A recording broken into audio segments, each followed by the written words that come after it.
2 बार ले रिपीट करना है, ठीक है, मतलब टोटल 4 बार बजाना है। तो कैसे बजी है यहाँ से,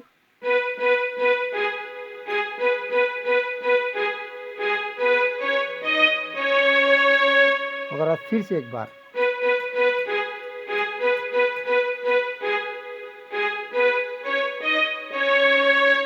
ठीक है संगवारी। ओकर बाद ही लड़की के पार्ट।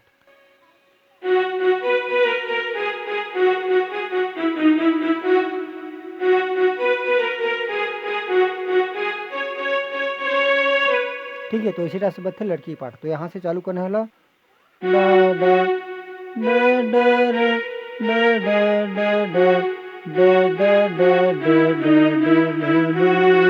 ओकर बाद फिर सेम एक बार और बजाना है, ला ला ला ला रा ला ला ला रा ला रे ला रे ला रे ला ला।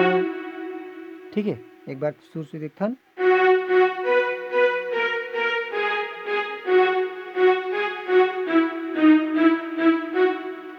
बाद एक बार फिर से,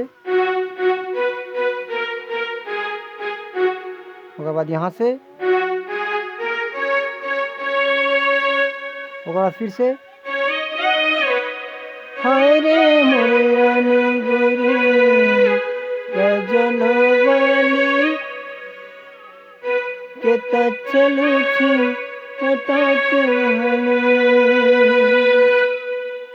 तो संगवारी हो ऐसे टाइप से आप मैंने पूरा गीत ला बजा बर सीख सकता हो। वीडियो कैसे लगी इस कमेंट बॉक्स में जरूर बताओ।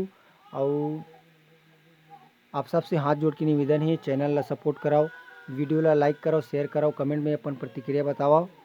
और बहुत बहुत मैं दुलार के लिए बहुत बहुत धन्यवाद आप सबके। बने रहो हमारे चैनल में, काफ़ी अच्छा गीत के ट्यूटोरियल आने वाले हैं अभी। तो बस आज के लिए इतना, मिलते हैं कोई अगले वीडियो में। जय जोहार, जय छत्तीसगढ़।